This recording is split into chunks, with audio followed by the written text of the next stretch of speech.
Olá, internautas! Em Minas Gerais, segundo o Sindicato das Empresas de Transporte de Cargas, 18.200 caminhões estão parados nos pátios por falta de motoristas qualificados. Um problema que afeta principalmente os setores de mineração, siderurgia, combustíveis e agronegócios, já que eles dependem do transporte rodoviário para escoar a produção. No estado, o déficit de motoristas chega a 60 mil. Nesta empresa de Belo Horizonte existem 10 vagas, mas os candidatos que chegam não sabem operar os veículos que são automatizados. Mesmo oferecendo treinamento, a transportadora não consegue preencher o quadro de funcionários. Tadeu Diniz, que é gestor de logística, que tipo de equipamento que é preciso operar? Hoje tem dois equipamentos básicos, que é o próprio computador de bordo do caminhão, que através dos menus que a gente tem aqui, o motorista consegue verificar quanto tempo falta para uma revisão, se o caminhão dele tem algum problema de freio, alguma outra situação. Em geral, todos os caminhões hoje dão essa informação, eles não são mais mecânicos como eram antigamente. E o rastreador, que é através do rastreador que a gente faz o monitoramento. O teclado é bem parecido até com um teclado de computador. O motorista tem funções pré-estabelecidas ou funções que ele pode criar na hora. Com o rastreador ele consegue se monitorar, consegue ajudar o pessoal da logística a fazer o monitoramento mais eficaz da carga. E no caso da seguradora, ela tem mensagens pré-definidas que determinam se o caminhão bloqueia ou não com macros embarcadas. Exemplo, se ele abrir uma porta do carona, o caminhão bloqueia automaticamente. Hoje os caminhões têm bloqueio progressivo, que se o motorista for bem instruído, ele consegue através do teclado tirar esse bloqueio progressivo por alguma falha que venha ter acontecido, se ele mandou uma mensagem errada, alguma coisa. E hoje os motoristas não fazem dessa forma. Normalmente acontece um problema, ele tende a ligar para o gestor do transporte dele: olha, aconteceu um problema, eu estou com dificuldade, sendo que se ele tivesse um pouquinho mais de aprendizado na parte de informática, preocupasse um pouco mais com a parte tecnológica e não só com a parte mecânica de cambiar o carro ou manobra, ele mesmo poderia resolver grande parte dos problemas na estrada. E são equipamentos, são conhecimentos básicos de informática, então?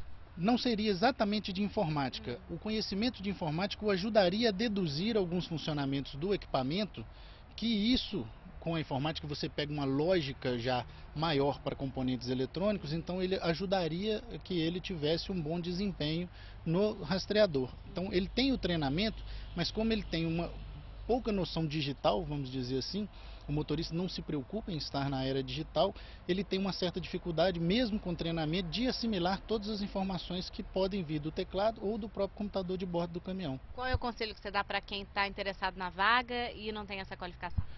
Tem que se capacitar, tem que procurar cursos. Hoje os sindicatos estão oferecendo, as próprias empresas oferecem esses cursos.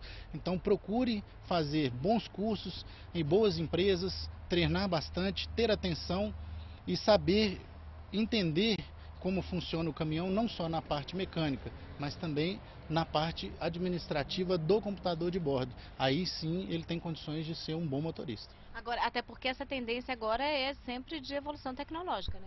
O tempo inteiro. Todas as empresas hoje de caminhão não fazem mais caminhões que não exijam componentes eletrônicos. Então eles estão sempre adaptando. Hoje existe no mercado, por exemplo, o caminhão que freia sozinho, sem ajuda. Então se o caminhão percebe que o motorista saiu da faixa ou cochilou, os próprios computadores admitem que o caminhão está fora de controle e faz com que o caminhão freie sozinho. Se o motorista é bem qualificado e esse sensor resulta em um erro, o motorista pode cercar esse erro. Se ele não está bem qualificado, pode às vezes até ocasionar um acidente por falta de qualificação e saber operar o equipamento. Agora, e também o outro lado, que o motorista mais qualificado, a tendência é de ter salários, inclusive, melhores, né?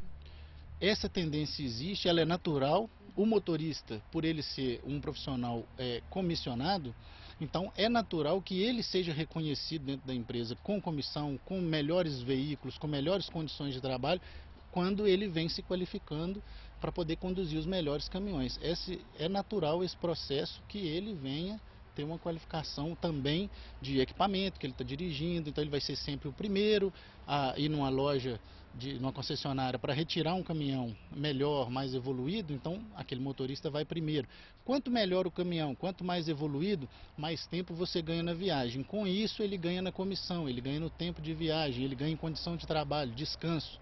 Então, tendo qualificação, com certeza ele terá inclusive melhores ferramentas de trabalho. um motorista hoje bem qualificado chega a ganhar quanto no mercado? No mercado em geral, um motorista muito bem qualificado, ele tira de R$ 4.500 a R$ 6.000 tranquilamente trabalhando, que aí ele consegue equipamentos maiores, como as carretas de 9 eixos, que levam maiores tonelagens, que o transporte, apesar de ser restrito em determinados horários ou estradas, ele tem um conforto maior de ir num caminhão maior, com a tonelagem maior, gerando melhores comissões. Um caminhão que tem mais força, mais potência no motor, diminui o tempo de viagem. Então, no final do mês, ele ganha uma viagem em relação a outro caminhão mais básico. Então, quanto mais evoluída a tecnologia, quanto melhor preparado for o motorista, melhores as condições, tanto dele quanto da empresa, de crescer e vigorar melhor no mercado.